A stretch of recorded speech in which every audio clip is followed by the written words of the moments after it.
வாங்க இன்றைக்கி கலைஸ் கிச்சனில் ஒரு health mix powder ABC malt powder இதுதான் நம்ம எப்படி செய்கிறதுன்னு பார்க்க போகிறோம். இது ரொம்பவே இயற்கையான முறையில் நம்ம வீட்லேயே ப்ரிப்பேர் பண்ணிடலாம். அதுக்கு வந்து ஒரு 1/4 கிலோ வந்து கேரட் இந்த மாதிரி துருவி வச்சுருக்கிறேன். அதே மாதிரி ஒரு 1/4 கிலோ ஆப்பிள் வந்து தோல் சீவிட்டு இந்த மாதிரி நல்லா துருவி எடுத்துக்கோங்க. அதே மாதிரி பீட்ரூட் ஒரு 1/4 கிலோ அதையும் துருவி எடுத்துருக்கிறேன். இதையெல்லாம் சேர்த்துட்டு நம்ம வந்து இதை ஒரு மிக்ஸி ஜாரில் எடுத்து மாற்றிட்டு நல்லா நைஸாக அரைச்சி எடுத்துகிட்டு வந்துடலாம். நீங்கள் தண்ணி எதுவுமே சேர்க்க வேண்டியதில்லை, அதில் இருக்கிற தண்ணியிலையே நம்ம அரைச்சி எடுத்துக்கலாம். இப்போ வந்து இது எல்லாம் சேர்த்துட்டு நல்லா நைஸாக அரைச்சி எடுத்துகிட்டு வந்துடுங்க. இப்போ பாருங்கள், இது வந்து நம்ம வீட்லேயே செஞ்சு கொடுக்காதனால குழந்தைங்களுக்கு பாலில் ஒரு 1.5 ஸ்பூன் நம்ம கலந்து கொடுத்தோம்னா சர்க்கரை வந்து நம்ம நாட்டு சர்க்கரை இதில் சேர்த்து செய்ய போகிறோம். நீங்கள் சர்க்கரை சேர்க்கவே தேவையில்லை, பத்துலினா கம்மியாக கொஞ்சம் சேர்த்துக்கலாம். இப்போ பாருங்கள், இதை நைஸாக நல்லா அரைச்சி எடுத்துகிட்டு வந்துட்டேன். இப்போ வந்து நட்ஸ் எல்லாம் வறுத்து எடுத்துக்கலாம். இப்போ அதுக்கு வந்து அடுப்பில் ஒரு கடாய் வச்சுட்டு ஒரு 25 கிராம் முந்திரி, ஒரு 25 கிராம் பாதாம், ஒரு 10 கிராம் வந்து ஏலக்காய் சேர்த்துருக்குறேன்.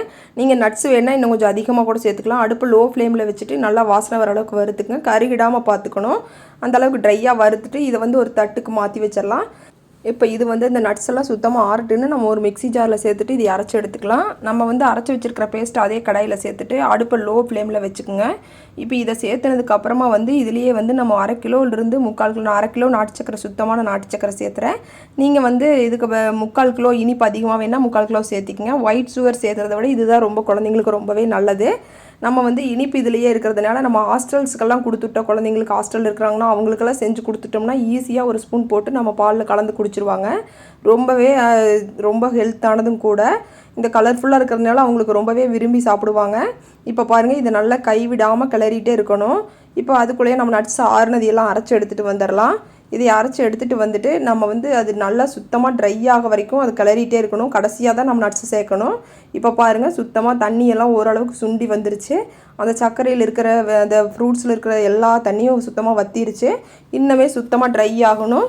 இப்போ பாருங்கள், சைடில் எதுவுமே அடிப்பிடிக்காமல் இருக்கிறது இந்த மாதிரி நல்லா கரண்டியால் எடுத்து விட்டுட்டே இருக்கணும். இப்போ இதுக்கு வந்து நம்ம ரொம்பவே பொறுமையாக ஒரு 20லேருந்து 25 நிமிஷம் நல்லா இந்த மாதிரி ட்ரை ஆகிறதுக்கு நல்லா கிளறிட்டே தான் இருக்கணும். இப்போ இந்த அளவுக்கு நல்லா ட்ரை ஆனதுக்கு அப்புறமா தான் நம்ம நட்ஸு சேர்க்கணும். இப்போ பாருங்கள், நட்ஸ் அரைச்சி எடுத்துகிட்டு வந்துட்டேன், அதையும் சேர்த்துக்கலாம்.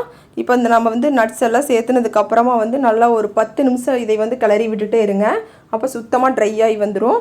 அப்போ தான் நம்மளுக்கு வந்து அந்த மால்ட் பவுடர் ரெடி பண்ணுறதுக்கு ரொம்பவே ஈஸியாக இருக்கும். இப்போ வந்து இந்த ஸ்டேஜில் தான் நல்லா வந்து கரண்டியாலேயே நல்லா அழுத்தம் கொடுத்து கிளறணும். அப்போ தான் வந்து நம்மளுக்கு ரொம்ப கட்டி இல்லாமல் நல்லா ட்ரையாக வரும். இப்போ பாருங்கள், சைடில் இந்த இதில் வந்து கடாயில் ஒட்டிக்கிறதையெல்லாம் சுத்தமாக எடுத்து விட்டு இந்த மாதிரி நல்லா கிளறி விடுங்க. இப்போ பாருங்கள், நல்லா சுருண்டு வர மாதிரி இருக்கும். பார்த்தா அல்வா பதத்தை விடவே இன்னும் ட்ரை ஆகி வந்துடும். இப்போ கடைசியாக அடுப்பை வந்து ஒரு 10 நிமிஷம் கழித்து ஆஃப் பண்ணிவிட்டு இப்போ இந்த மாதிரி நல்லா கரண்டியாலேயே அழுத்தம் கொடுத்து கிளறணும் கடைசியாக. இல்லைன்னா வந்து இந்த மாதிரி கட்டியாகவே ஆயிரும். அப்படியே நம்ம இந்த மாதிரி பாருங்கள், கரண்டிகளை எடுத்து விட்டு கிளறி விட்டிங்கன்னா இப்போ பாருங்கள், சுத்தமாக சின்ன சின்ன கட்டிகள் மட்டும்தான் இருக்கும். நல்லாவே ட்ரை ஆகி வந்துடும். இப்படி ஸ்பூனில் எடுத்து விட்டோம்னாவே நல்லா லைட்டாக சலன்னு சவுண்டே கேட்கும். அப்போ தான் வந்து நம்மளுக்கு அரைக்கிறதுக்கு வந்து பவுடர் நல்லா ட்ரையாக வரும். இப்போ பாருங்கள், இந்த ஸ்டேஜில் வந்து சுத்தமாக ஆறி வந்துருச்சு, பவுடரே ஆயிடுச்சு பாதி. இப்போ வந்து நம்ம இதை ஒரு மிக்ஸி ஜாருக்கு மாற்றிட்டு நல்லா அரைச்சி எடுத்துக்கலாம். இப்போ இதை அரைச்சி எடுத்துகிட்டு வந்துட்டு நம்ம ஜலிச்சு எடுத்துக்கணும். அந்த லைட்டாக கட்டியெல்லாம் இல்லாமல்.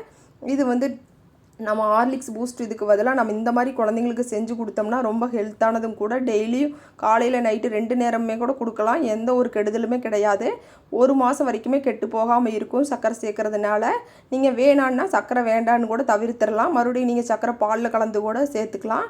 இந்த மாதிரி நட்ஸ் எல்லாம் சேர்த்து செய்யும்போது நம்ம பெரியவங்கள்லேருந்து குழந்தைங்க வரைக்கும் எல்லாருமே விரும்பி சாப்பிட்லாம். பாருங்கள், நல்லா கலர்ஃபுல்லாக இருக்குது. ஜலிச்சு எடுத்துக்கங்க இந்த மாதிரி. இப்போ வந்து இதை வந்து நம்ம ஒரு காற்று போகாத டப்பாலையோ ஏதாவது ஒரு கண்டெய்னரில் போட்டு நம்ம இந்த மாதிரி ஸ்டோர் பண்ணி வச்சிட்டோம்னா 1 மாதம் வரைக்குமே கெட்டு போகாமல் இருக்கும். நம்ம வந்து பாலில் இந்த மாதிரி காய வச்ச உடனேயே வந்து காய்ச்சின உடனே நம்ம இந்த ஒரு 1.5 ஸ்பூன் அளவுக்கு இந்த மால்ட் பவுடர் போட்டுட்டு பாலை ஊற்றி ஸ்பூனில் கலந்து விட்டோம்னா சர்க்கரை கரெக்டாக இருக்கும். உங்களுக்கு சர்க்கரை இன்னும் கொஞ்சம் அதிகமாக வேணும்னு சொன்னிங்கன்னா இனிப்பு நம்ம இன்னும் 1 ஸ்பூன் சேர்த்து கூட கலந்துக்கலாம். ஆனால் அவ்வளோ ஒரு டேஸ்ட்டாக இருக்கும். இப்போ இந்த பவுடரை நீங்கள் வீட்டில் செஞ்சு பார்த்துட்டு எப்படி இருக்குன்னு கமெண்ட்ஸில் சொல்லுங்கள். பிடிச்சிருந்துச்சுன்னா லைக் பண்ணுங்கள், ஷேர் பண்ணுங்கள். கலைஸ் கிச்சனுக்கு மறக்காமல் சப்ஸ்கிரைப் பண்ணுங்கள்.